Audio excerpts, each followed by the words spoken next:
Viniendo Jesús a la región de Cesarea de Filipo, preguntó a sus discípulos: ¿Quién dicen los hombres que soy yo? Ellos contestaron: unos que Juan el Bautista, otros que Elías, otros que Jeremías u otro de los profetas. Y él les dijo: ¿Y vosotros quién decís que soy yo? Tomando la palabra, Simón Pedro dijo: Tú eres el Mesías, el Hijo de Dios vivo. Lectura del Evangelio según San Mateo, capítulo 16, del versículo 13 al 16. Jesús de Nazaret, no es muy atrevido decirlo, es la persona más influyente durante más tiempo y en más culturas de toda la historia. Existió, la mayoría de los expertos reconocidos están de acuerdo en afirmar la verdad de su existencia.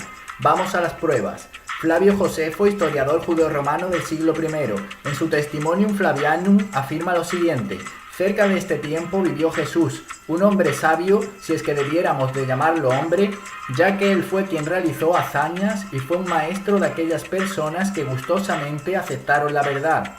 Él persuadió a muchos judíos y a muchos de los griegos. Cuando Pilatos, después de escuchar cómo era acusado por los hombres de más alta posición, lo condenó a ser crucificado, aquellos que habían llegado a amarlo en primer lugar no dejaron el afecto que tenían por él, y la tribu de los cristianos, así llamada por su nombre, no ha desaparecido todavía hasta hoy. Otra importante referencia es el historiador romano Tácito, que nos dice: Nerón creó chivos expiatorios y sometió a las torturas más refinadas a aquellos a los que el vulgo llamaba cristianos. Un grupo odiado por sus abominables crímenes. Su nombre proviene de Cristo, quien bajo el reinado de Tiberio fue ejecutado por el procurador Poncio Pilato. Sofocada momentáneamente, la nociva superstición se extendió de nuevo, no solo en Judea, la tierra que originó este mal, sino también en la ciudad de Roma. Además de estos testimonios, fuera de toda duda, tenemos obviamente los escritos de los evangelios y las vidas de aquellos que creyeron en él y lo siguieron, expandiendo su mensaje por los 4 puntos cardinales. Aclarado este punto, pasamos ahora a acercarnos a la figura de Jesús. En nuestra época se han hecho miles de deformaciones y reducciones de la persona de Jesús, la mayor parte de ellas sin una argumentación sólida. Jesús el poeta, Jesús el filósofo, Jesús el revolucionario, Jesús el comunista, Jesús el reformador social, Jesús el reformador del judaísmo. En las primeras décadas, a pesar de haber decrecido la práctica religiosa, han proliferado los libros sobre la supuesta verdad de Jesús, con conocidas creaciones como el Código Da Vinci y muchas otras que se sumaron a la fiesta.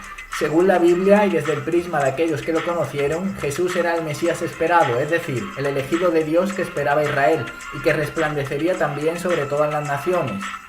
Israel en su mayoría esperaba un Mesías político y a la vez espiritual, guerrero y a la vez gran profeta del pueblo. Israel esperaba al mayor, una mezcla del gran profeta Moisés y del legendario rey David.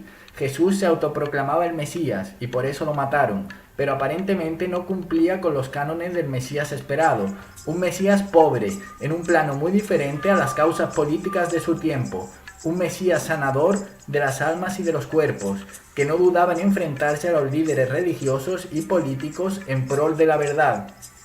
Era un Mesías que pasaba noches enteras rezando, que se negaba a ser coronado rey por el pueblo. Un Mesías que fue condenado y que aceptó su muerte como parte de la misión para la que había venido al mundo.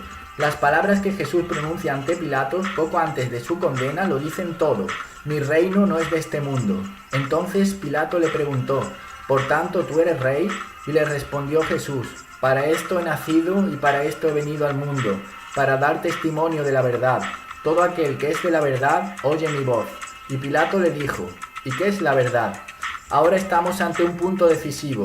Llegados a ese momento, demostrada la existencia de Jesús, viendo su clara pretensión de ser el Mesías esperado y habiéndonos acercado mejor al gran misterio de su persona, también habiendo superado las diversas falsificaciones, solo quedan, a mi modo de ver, 2 opciones.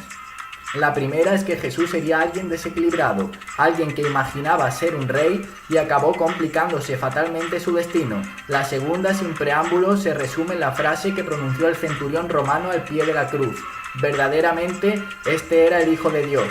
Realmente, dentro de mi fe, pero sin renunciar nunca a la razón, me decanto por la segunda, viendo la fuerza que tuvo el cristianismo en los primeros siglos, donde numerosos mártires dieron su vida y fueron asesinados en nombre de Jesús. Nadie da su vida por algo en lo que no cree, y si hubieran querido aprovechar la fama de Jesús para montar un negocio, tampoco habrían dado su vida por él. Veamos algunos ejemplos. San Pablo murió decapitado en Roma. Pedro murió crucificado boca abajo por petición propia. San Esteban murió lapidado. San Lorenzo quemado en una parrilla. Y así ocurrió con otros miles de cristianos anónimos. Por tanto, podemos deducir que el cristianismo y la figura de Jesús era realmente creíble para los primeros seguidores y poco provechoso, pues no le traía ganancias, sino más bien persecuciones y abundantes. Resumiendo, el cristianismo afirma que Jesús es humano y divino, verdadero hombre y verdadero Dios. Jesús el Cristo, que significa el ungido o escogido, el Mesías esperado que tenía que venir al mundo, el Dios encarnado que viene en busca de la humanidad sufriente, necesitada de verdadero amor, redención y salvación. Cualquier otra afirmación supone reducir o tergiversar la figura de Jesús, sea para apoyar causas políticas, intereses diversos o simplemente para vender libros. ¿Por qué Jesús era el Mesías esperado y no otro? Porque la lógica de Dios es diferente a la lógica humana y Jesús Cristo rompe totalmente con esta lógica. Esperamos un Dios fuerte y poderoso y encontramos un Dios humilde y discreto. Esperamos un Dios victorioso que domine sobre el mundo y nos encontramos un Dios crucificado que respete nuestra libertad pero nos ofrece su salvación. Esperamos un Dios de poder y encontramos un Dios de amor. Esperamos un Dios de la venganza y encontramos un Dios del perdón. Obviamente, Dios es Dios y los cristianos creemos que Jesús resucitó. Pues como dice San Pablo, si Jesús no resucitó, si Jesús no venció a la muerte, nuestra fe es vana, es decir, no sirve para nada. Os animo a seguir aprendiendo y descubriendo cada vez más sobre la fascinante figura de Jesús Cristo, descubriendo a Dios a través de un rostro humano, cuya historia y mensaje recogen fielmente las páginas de los 4 evangelios. Comparte tus opiniones siempre que respetuosas, suscríbete al canal y nos vemos en el próximo capítulo del Rincón del Reino. Un fuerte abrazo.